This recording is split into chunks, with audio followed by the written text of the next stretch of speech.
Confesión Bautista de Fe de 1689. Capítulo 4. De la creación. Párrafo 1. En el principio agradó a Dios Padre, Hijo y Espíritu Santo, para la manifestación de la gloria de su poder, sabiduría y bondad eternos, crear o hacer el mundo y todas las cosas que en él hay, ya sean visibles o invisibles, en el lapso de 6 días, y todas muy buenas. Párrafo 2. Después que Dios hubo creado todas las demás criaturas, creó al hombre, varón y hembra, con almas racionales e inmortales, haciéndolos aptos para la vida con Dios para la cual fueron criados, siendo hechos a imagen de Dios, en conocimiento, justicia y santidad de la verdad, teniendo la ley de Dios escrita en sus corazones, y el poder para cumplirla, y, sin embargo, con la posibilidad de transgredirla, por haber sido dejados a la libertad de su propia voluntad, que era mutable. Párrafo 3. Además de la ley escrita en sus corazones, recibieron un mandato de no comer del árbol del conocimiento del bien y del mal, y, mientras lo guardaron, fueron felices en su comunión con Dios y tuvieron dominio sobre las criaturas.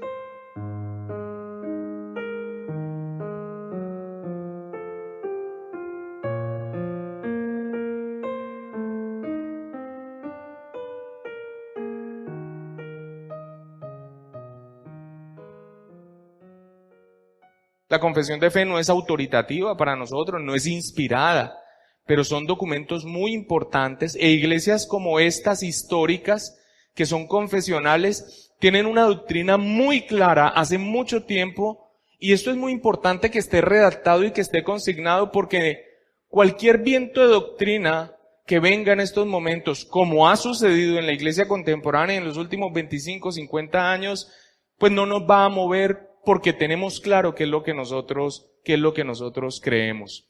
Eso es lo que hemos estado estudiando, la palabra del Señor, por medio de este instrumento que es la confesión de fe. Ahora, el primer capítulo que nosotros vimos fue de las Sagradas Escrituras, y es necesario tocar primero en la confesión de fe qué es lo que enseña la Biblia sobre sí misma, porque esa es la fuente de nuestra fe. O sea, ese es el cimiento, el fundamento. ¿En dónde está lo que nosotros creemos? De la palabra de Dios. Y la Biblia es la palabra de Dios. El primer capítulo fue de las Sagradas Escrituras. El segundo capítulo fue de Dios y de la Santísima Trinidad. O sea, ¿qué enseña la Biblia sobre Dios, sus atributos y su ser trino? Y en el capítulo 3 estuvimos viendo el decreto divino. Cómo Dios, antes de crear cualquier cosa, estableció su voluntad y la dejó en firme para llevarla a cabo. Dentro de ello, la creación y cada cosa que sucede en medio de la creación. Ahora, el capítulo que vamos a iniciar hoy, que nos va a llevar 2 clases, máximo 3, es de la creación. ¿Por qué pasamos de Dios, decreto, a la creación? Hemos visto a Dios, hemos visto sus atributos, hemos visto su ser trino, hemos visto su propósito establecido en su decreto, dejado en firme, pero vemos en la palabra del Señor que Dios en la eternidad decidió crear. Es por esto que inmediatamente después de ver la doctrina sobre Dios y su ser trino y sus atributos y todo lo que estuvimos viendo y su decreto, pasamos a su obra. Dios ha obrado y Dios ha creado. Eso es lo que vamos a empezar a ver en este capítulo 4 de la confesión de fe, en este caso capítulo 4 de la creación. Y en el día de hoy vamos a ver el párrafo número 1 que tenemos o le hemos puesto por título Visión en conjunto de la creación. O sea, vamos a ver de una manera general, amplia, qué enseña la Biblia sobre la creación. Ahora, quiero hacer aquí un paréntesis. Nosotros hemos visto en muchos de los párrafos de los capítulos anteriores una respuesta a la controversia que se dio en el siglo XVI y siguientes frente a la falsa doctrina de la Iglesia de Roma y frente a grupos extremistas que torcieron la doctrina. Y hemos visto una respuesta en la confesión de fe clara y contundente, bíblica, escritural, frente a las falsas doctrinas.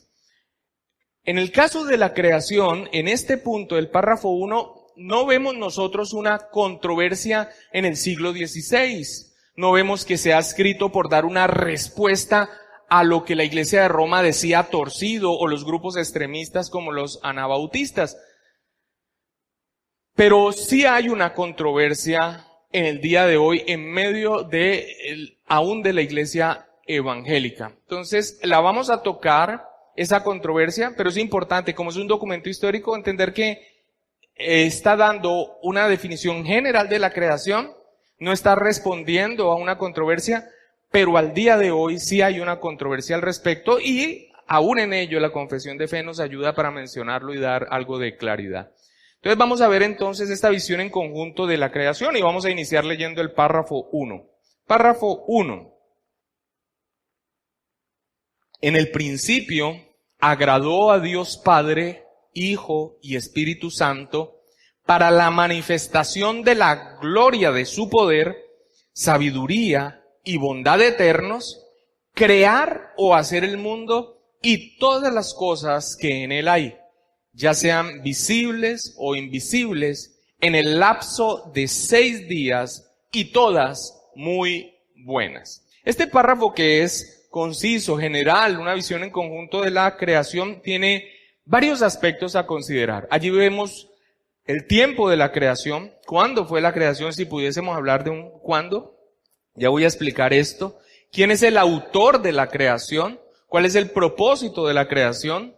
La extensión de la creación, o sea, el párrafo menciona qué fue creado y también la duración de ese acto poderoso de Dios de crear. También estaremos viendo el resultado según las Escrituras, de aquello que creó de la boca misma de nuestro Dios. Son varios entonces aspectos, y aunque aquí no hay ninguna controversia y dificultad, pues son todos muy importantes para nuestra fe y nuestra convicción con respecto a nuestro Dios, que en su decreto eterno dejó todo firme, todo lo que acontecería en su plan, y un acto maravilloso y poderoso que es el de crear. Entonces vamos a iniciar viendo el primer aspecto que menciona el párrafo, que es el tiempo de la creación. El tiempo de la creación. El párrafo dice, en el principio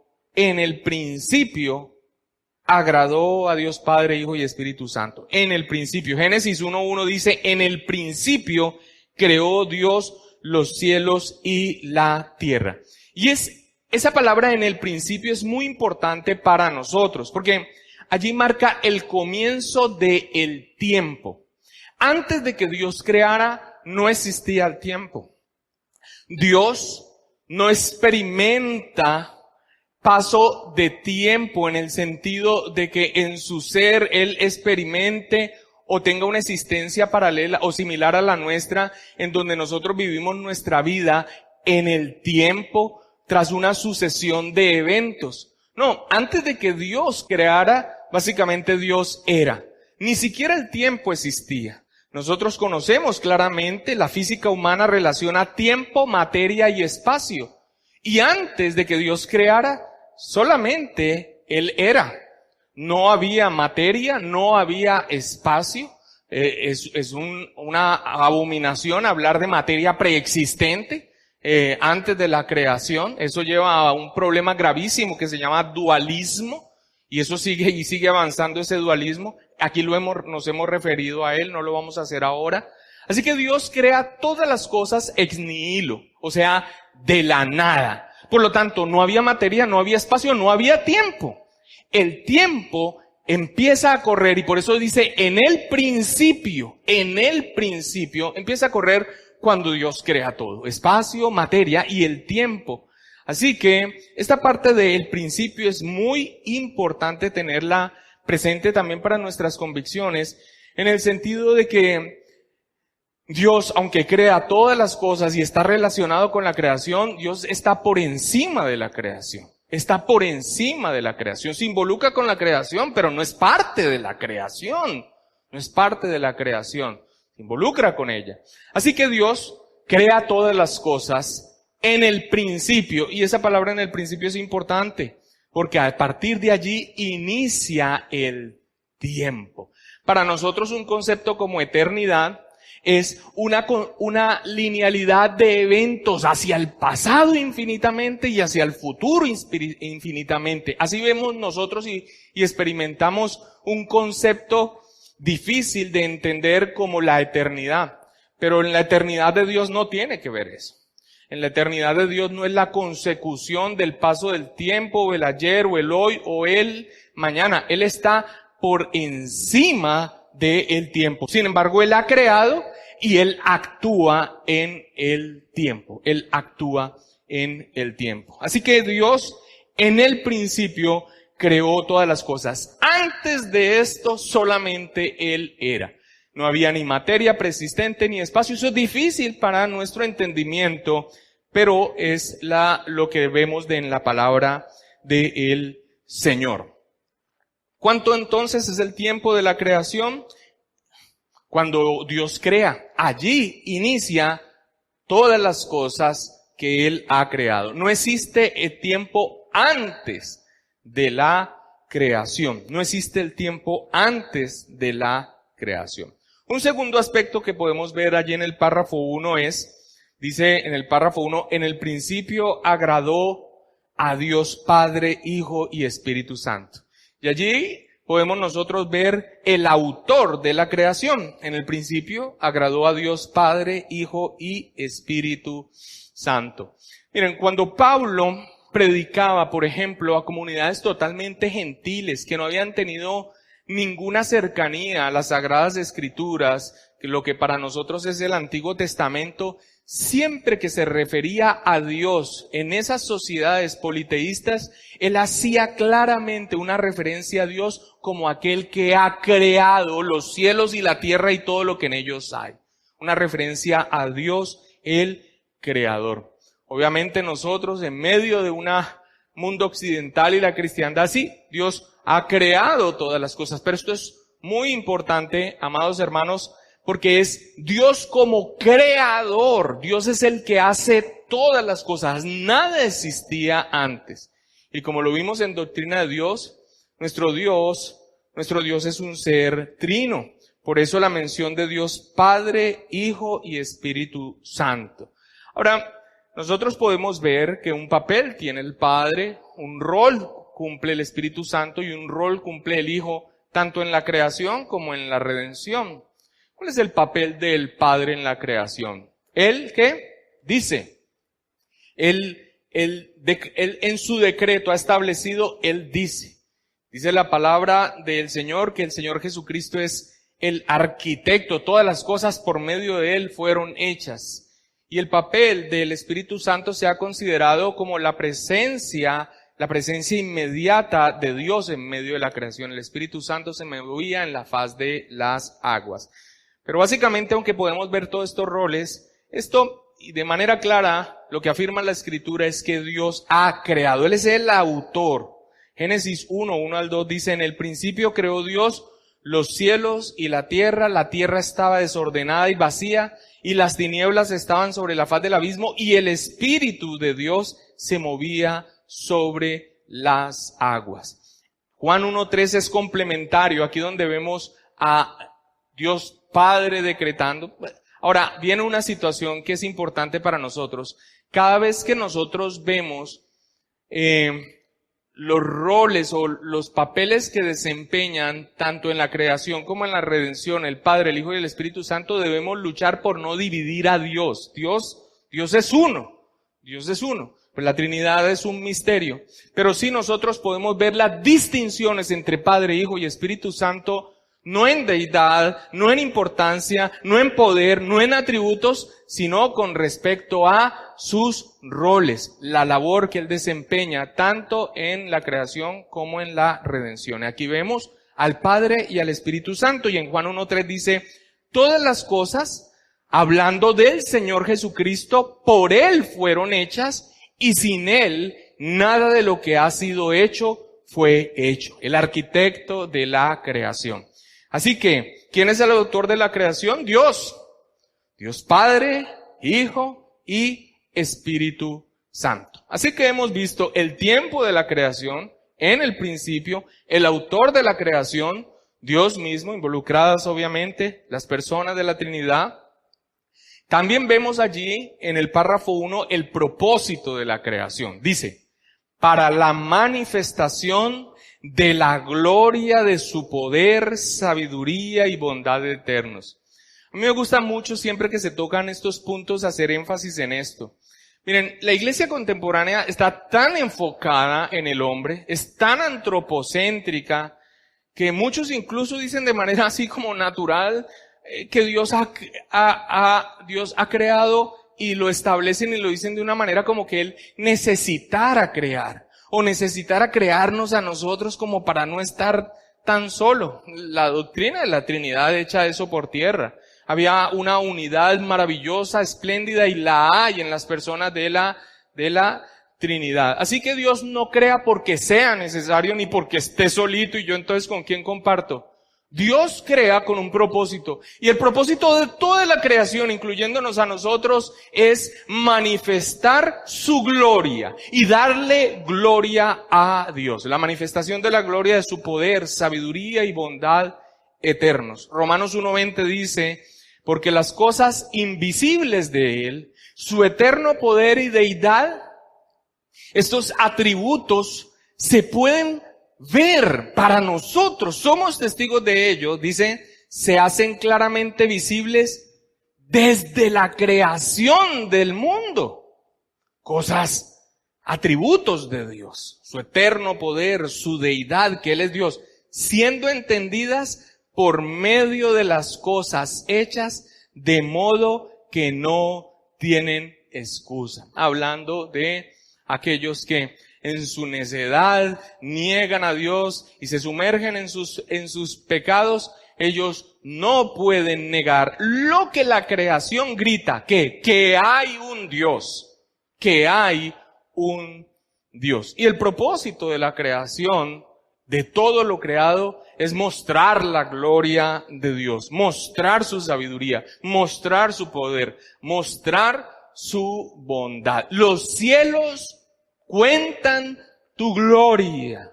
Nosotros vemos lo creado y vemos, para nosotros es claro que hay un diseño, sabiduría, poder en ello.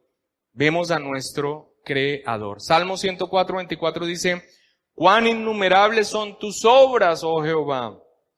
Hiciste todas ellas con sabiduría. La tierra está llena de tus beneficios. Y este salmo lo que está mostrando es que la creación muestra la sabiduría de nuestro Dios. Así que el tiempo de la creación en el principio, el autor de la creación, nuestro Dios, Padre, Hijo, Espíritu Santo, el propósito de la creación es una manifestación de la gloria de su poder, su sabiduría y su bondad. Ahora, la extensión de la creación. Allí sigue hablando el párrafo. Dice, crear o hacer el mundo y todas las cosas que en él hay, ya sean visibles o invisibles. Esta parte es muy importante al día de hoy en este tema. Ya lo voy a tocar. Hay personas que cuando hablan del mundo espiritual y de Satanás, lo ponen a la par con Dios. Se les olvida que aún el mundo espiritual, lo invisible, todo fue creado por Dios. Satanás es una criatura de Dios.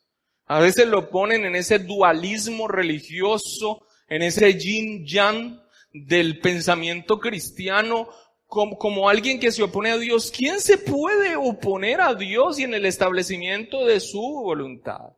Satanás, él es el enemigo del hombre, pero ponerlo al mismo nivel, ¿no? Ahora, esto es muy importante porque la extensión de la creación es todo fue creado por Dios. Lo que nosotros vemos en este mundo físico, pero también espiritual. Ángeles, dentro de ellos los que cayeron también. Colosenses 1:16 dice, porque en Él, en Cristo, fueron creadas todas las cosas. Y todas viene abarcando como ¿qué? Todo, todas las cosas. Las que hay en los cielos, las que hay en la tierra, visibles e invisibles, sean tronos, sean dominios, sean principados, sean potestades. Todo fue creado por medio de Él y para Él. Ahora, la expresión sean tronos, dominios, principados y potestades muestra un orden jerárquico y un orden que establece como una organización que siempre en la Escritura hace referencia a los seres angelicales. Principados, gobernadores, dominios. Y aquí dice que todo fue creado por Él. Todo fue creado por Dios. Lo que nosotros vemos y también el mundo espiritual. Y eso es muy importante para el creyente porque muchos cristianos hoy en día son materialistas prácticos. O sea, solamente tienen su mirada en lo que pueden ver y en lo que está a sus ojos, pero se olvidan de un mundo espiritual y de las cosas eternas. Dios ha creado todo, todas las cosas. No hay tal cosa como una materia preexistente de la cual Dios creó todas las cosas. No, Dios creó todo. Y eso también es muy importante de cuando creó todas las cosas, de aquellas interpretaciones que se hacen cuando dice la Escritura, hagamos al hombre a nuestra imagen y semejanza. ¿Con quién está hablando Dios? No, pues con los ángeles. No, los ángeles fueron creados también. Está hablando el Dios Trino. A imagen de Dios fuimos creados. No habían ángeles en consenso con Dios diciendo, sí creemos al hombre. No, todo, visible e invisible, fue creado por Dios. ¿Cuándo? En el principio, para que lo tengamos presente. Ahora, y esta es la parte que aunque en la confesión de fe no pretendía dar respuesta a una controversia en su momento, sí la hay en el día de hoy, y es la duración de la creación. Dice, en el lapso de 6 días. Yo quiero leer desde el principio el párrafo. En el principio agradó a Dios Padre, Hijo y Espíritu Santo para la manifestación de la gloria de su poder, sabiduría y bondad eternos, crear o hacer el mundo y todas las cosas que en él hay, ya sean visibles o invisibles, en el lapso de 6 días. La duración de la creación. Este es un tema, yo no sé si llamarlo controversial, porque finalmente la doctrina ortodoxa cristiana, siempre hemos nosotros creído en la literalidad de los días, incluso exaltando el poder de Dios y porque tenemos todas las pruebas bíblicas. Pero hoy en día hay personas que se proclaman creyentes cristianos que creen en la evolución, por ejemplo. Y aunque le dan un giro llamándolo, por ejemplo, evolución teísta, que es más o menos como que Dios para crear usó el medio de la evolución. Usó la evolución. Ahora, esto es una contradicción porque no queda bien ni con la ciencia ni con la verdad de las Escrituras. Porque el postulado de la teoría, que por cierto es una teoría que hoy se proclama como verdad, de la evolución de los seres y aún de la creación o el Big Bang y todo esto, menciona cuestiones al acaso, accidentales, mientras que los evolucionistas teístas hablan como de un proceso guiado por Dios, que está en contra de las Escrituras. Así que no se sorprenda si usted con personas profesantes cristianas sostienen este punto, otros puntos paralelos con respecto a la creación, aún personas muy versadas en las Escrituras. Nosotros creemos firmemente que Dios creó todas las cosas en el lapso de 6 días literales, 6 días literales. Y la Confesión de Fe Bautista estudia Génesis 1 y 2 de una manera literal. Desecha términos de días como algunos lo han tratado de mostrar como eras. No, se refiere a que el primer día, el segundo día, pero esos no eran días literales, no eran días como los conocemos nosotros, sino que eran eras, millones y millones de años. ¿Por qué ha surgido esto? Esto ha surgido como por tratar de conciliar la mala ciencia con la Biblia. Y digo la mala ciencia porque la ciencia es buena en la medida que muestre la verdad. Entonces, tratando de conciliar lo que los científicos dicen y toman como una verdad pensando que no hay alternativa de explicación, sino un desarrollo de millones y millones y millones de años, dicen, bueno, pero entonces la Biblia queda mal parada. Entonces más bien hagámosla conciliar y entonces hablemos de que los días eran eras, mucho tiempo. Sin embargo, no es eso lo que muestra la Escritura como lo vamos a hacer. La confesión de fe deja clara la duración de la creación, que también desvirtúa la posición de que la narración de Génesis es simbólica. Es algo alegórico, no solamente en los días, sino en cuanto a un tal Adán o una tal Eva, como conocemos en la mal llamada Iglesia de Roma. La confesión de fe bautista se centra en la creación literal de 6 días, sin simbolismos o sin referencias a espacios de tiempos indefinidos o eras. Toma Génesis del 1, 2 y aún del 1 al 11 como hechos históricos y reales, no simbólicos, sino literalmente. Además que viene una situación allí en cuanto a la interpretación de las Escrituras que es importante. Y es que de Génesis 1, capítulo 1 al capítulo 11, después se empieza a narrar las genealogías en el 10 y en el 11, el trasfondo familiar de Abraham.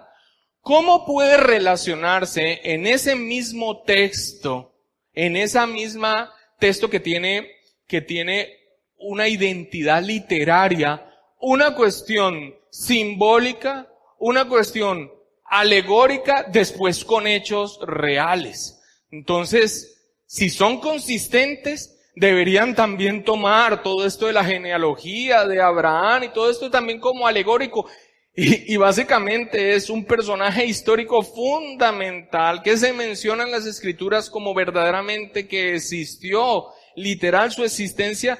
Básicamente, si fueran consistentes, tendrían que decir que del 1 al 11 todo es una alegoría, todo es simbólico, pero ellos toman unas cosas como simbólico o alegoría u otras, y de otras sí como hechos reales. Asimismo, las referencias históricas y geográficas que encontramos del 1 al 11 también tendrían que decir entonces que son simplemente alegóricas o que son simbólicas. Y esto en contradicción con lo que nuestro mismo Señor Jesucristo hace y cita cuando menciona la creación o menciona personajes históricos, y no lo menciona como algo alegórico o simbólico, sino como a hechos reales, Vamos a ver entonces algunas de los textos, cómo la Escritura habla directamente, y la confesión de fe así lo toma, de la literalidad de la creación en 6 días. Génesis 2, 1 al 3 dice: fueron pues acabados los cielos y la tierra y todo el ejército de ellos, y acabó Dios en el día 7º la obra que hizo. Y reposó el día 7º de toda la obra que hizo, y bendijo Dios al día 7º y lo santificó, porque en él reposó de toda la obra que había hecho en la creación. El establecimiento del día de reposo y de Sabbat del pueblo judío no tendría ningún sentido si nosotros tomáramos este texto simplemente como unas cuestiones simbólicas y cómo establecer un día. No, aquí se está hablando de días literales. La celebración del Sabbat que nosotros vemos en el judío, en el pueblo judío, solo se puede aceptar si la creación fue realizada en 6 días literales. Y es Dios quien precisamente demanda esto. Más adelante, en Éxodo 20, 11, por ejemplo, dice: porque en 6 días hizo Jehová los cielos y la tierra, el mar y todas las cosas que en ellos hay, y reposó en el séptimo día. Por tanto, Jehová bendijo el día de reposo y lo santificó. ¿Cómo podemos entonces pasar de días que realmente no son días, sino eras, y descansa en el séptimo y después manda a través de Éxodo que sea ese día que se guarde, si no son días, sino que son periodos de tiempos innumerables, procesos de muchísimo tiempo? No, sería una contradicción. Éxodo, por ejemplo, 31, 15 al 17 dice, 6 días se trabajará, mas el día séptimo es día de reposo consagrado a Jehová. Cualquiera que trabaje en el día de reposo ciertamente morirá. Guardarán pues el día de reposo los hijos de Israel, celebrándolo por su generación por pacto perpetuo. Señales para siempre entre mí y los hijos de Israel. Porque en 6 días hizo Jehová los cielos y la tierra, y en el séptimo día cesó y reposó. Entonces, ¿cómo puede establecer algo para su pueblo, para su gloria, que tiene un propósito que se cumple en el Nuevo Testamento, en Cristo Jesús también? Pero ¿cómo lo puede establecer en algo que es literal de días y después relacionarlo con algo que algunos dicen, no son días, sino que son largas eras y mucho espacio? No, sería una contradicción. Aquí debemos nosotros en Éxodo que el escritor bíblico inspirado lo cita con naturalidad, así como se establece 6 días trabajas y en el séptimo descansas, así como Dios creó todas las cosas en 6 días y en el séptimo cesó y reposó. O sea, es imposible en la misma expresión, con una argumentación, tener dos cosas que no se está refiriendo a lo mismo. ¿Cómo alguien puede negar la creación literal de 6 días y seguir entonces adorando a Dios, que es el que proclama y establece estas cosas? Éxodo 20:11 dice, porque en 6 días hizo Jehová los cielos y la tierra, el mar, todas las cosas que en ellos hay, reposó en el día séptimo, por tanto Jehová bendijo el día de reposo y lo santificó. Aquí no vamos a hablar de si la celebración es en el día sábado o si es en el domingo. El punto no es el día, sino a donde el sábado apuntaba. Nuestro reposo es Cristo. Nuestro reposo es Cristo. Y nosotros hemos entrado en el reposo cuando hemos confiado en Él por su gracia. Y la iglesia desde muy temprano, en conmemoración y dando honor al día en que resucitó nuestro Señor Jesucristo, celebra el día del Señor el primer día de la semana. El primer día de la semana. Así que el punto no es si es sábado o si es domingo, y los del domingo son los del día de la bestia, y el que no le haga el sábado entonces se condena. Todo este tipo de cosas es cuando leen el Antiguo Testamento y no ven en él a Cristo y su cumplimiento. Cristo es nuestro reposo, así como es también nuestra Pascua.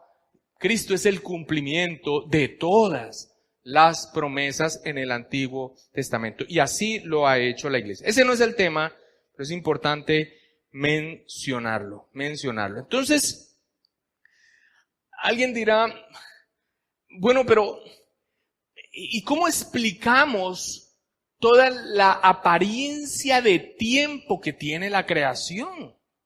Si dice que Dios lo creó en 6 días, ¿eso no es incompatible con lo que nos dice la ciencia?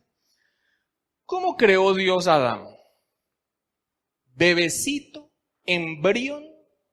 ¿De meses? Dios lo creó con apariencia ya de edad. No tenemos a Dios creando un bebé que va creciendo, sino que cuando creó a Adán y después creó a Eva, la creó con apariencia de edad.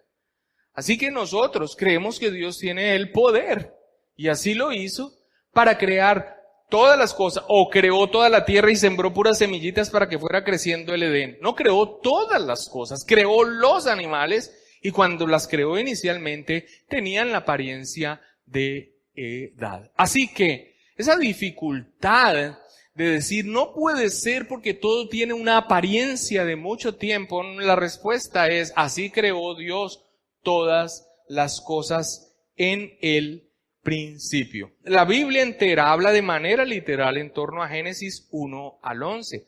Mira cómo se respalda esto en el Nuevo Testamento. Mateo 19, 4 al 6 dice, Él respondiendo les dijo, hablando del Señor Jesucristo, ¿habéis leído que el que los hizo al principio, varón y hembra los hizo, y dijo, por esto el hombre dejará padre y madre y se unirá a su mujer, y los dos serán una sola carne? Así que no son ya más dos, sino una sola carne, por tanto lo que Dios juntó no lo separa el hombre. El Señor Jesucristo, en una controversia o corrigiendo a los fariseos, cita la creación y la creación del hombre en el principio y lo cita como un hecho histórico, real, literal. Mateo 24, 37 al 39 dice, mas como en los días de Noé, así será la venida del Hijo del Hombre. Porque en los días antes del diluvio estaban comiendo y bebiendo, casándose, dándose en casamiento, hasta el día en que no entró en el arca, y no entendieron hasta que vino el diluvio y se lo llevó a todos. Así será también la venida del hombre. De Génesis 1 al 11 es alegórico, es simbólico, es literal. Y claramente haciendo una referencia a cómo será la venida del Señor, se refiere a un hecho histórico y las condiciones que se vivían en ese momento. Así que la Biblia trata Génesis 1 al 11 de manera literal. Romanos 5, 12 al 19, que no lo vamos a leer, es un texto importantísimo, porque menciona al primer Adán, o sea, Adán, y al postrer Adán, que es Cristo, las consecuencias de la obra de Adán y cómo entra el pecado y la muerte al mundo, y después cómo la salvación a través de uno. ¿Cómo va a poner a Cristo, un personaje histórico y real, en un paralelo como representante de la raza humana el primero y de los escogidos el segundo, si básicamente el primero simplemente es una figura de ficción? No. La Biblia entera habla de manera literal en torno a Génesis 1 al 11. 1 Corintios 11, 7 al 9 dice, porque el varón no debe cubrirse la cabeza, pues él es imagen y gloria de Dios, pero la mujer es gloria del varón, porque el varón no procede de la mujer, sino la mujer del varón, y tampoco el varón fue creado por causa de la mujer, sino la mujer por causa del varón.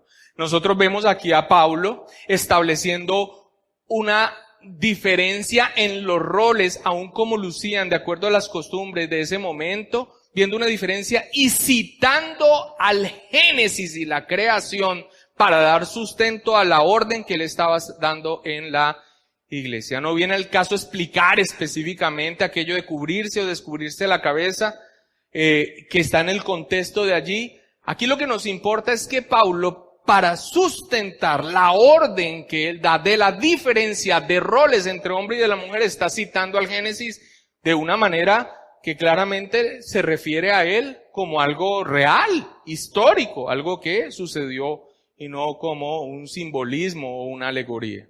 Segunda de Pedro 2:5 dice, y si no perdonó al mundo antiguo, sino que guardó a Noé, pregonero de justicia, con otras 7 personas, trayendo el diluvio sobre el mundo de los impíos. Aquí hablando de los juicios de Dios que va a traer sobre los falsos maestros, él hace referencia ¿a qué? A un juicio. Y ese es un juicio, no, pero eso es inventado, así pues que no nos tiemblan las piernitas, falsos maestros. No, está hablando de algo y lo está mencionando como algo real. Así lo menciona la Biblia. Quitar Génesis 1 al 11 en su historicidad y literalidad, alguien escribió, es como arrancarle la cabeza a un animal vivo. La sangre brotando del cuerpo sin cabeza muestran que la cabeza no era simbólica ni opcional. Génesis 1 al 11 no es una cuestión simbólica, no es una cuestión alegórica. Si nosotros nos referimos a ellos de esta manera, afecta terriblemente al resto de lo que la Escritura afirma. Y finalmente, y para terminar, estamos a tiempo, este párrafo 1 también nos habla del resultado de la creación. Termina diciendo, y todas muy buenas. Todo lo que creó, tanto visible como invisible, todo muy bueno. Cuando Dios creó todas las cosas, Él mismo afirma y vio que era bueno como en gran manera. Y eso tiene una importancia significativa para nosotros, y más cuando todavía quedan resquicios de muchos de los que ven lo material y lo físico como malo y lo espiritual como bueno. Entonces, aún lo que Dios ha creado dentro de sus parámetros de orden para disfrutar y como bueno, según el plan de Dios, muchos en ese pensamiento de filosofía griega que ni se dan cuenta que de allí es su origen, todo lo físico es malo y lo espiritual es bueno. Y allí se puede caer en excesos como el ascetismo o como el libertinaje. No, todo lo que creó Dios fue bueno en gran manera. Que quedó manchado y se acarreó la maldición a causa del pecado del hombre, sí, sin dudas, y lo podemos ver en medio de este mundo caído. Pero aún podemos ver toda la bondad de lo que Dios creó. Y cuando Dios creó todas las cosas, las creó todas muy buenas. Génesis 1:31 dice, y vio Dios todo lo que había hecho, y aquí que era bueno en gran manera, y fue la tarde y la mañana del día sexto. La tarde y la mañana del día sexto, pero no que eran eras, no que eran espacios. La Biblia lo dice de manera clara. Eclesiastés 7:29 dice, he aquí solamente esto he hallado, que Dios hizo al hombre recto. Aunque después se buscó muchas perversiones. Ahora, pero Dios creó y todo lo que creó lo hizo bueno, en gran manera. Así que, ¿qué hemos visto en este párrafo 1? Que no es muy controversial, pero es muy importante. El tiempo de la creación, el autor de la creación, el propósito de la creación, la extensión de la creación, la duración de la creación y el resultado de la creación. Vamos a leer nuevamente el párrafo para terminar. Que usted podría explicarlo, espero yo. En el principio, agradó a Dios Padre, Hijo y Espíritu Santo, para la manifestación de la gloria de su poder, sabiduría y bondad eternos, crear o hacer el mundo y todas las cosas que en él hay, ya sean visibles o invisibles, en el lapso de 6 días y todas muy buenas.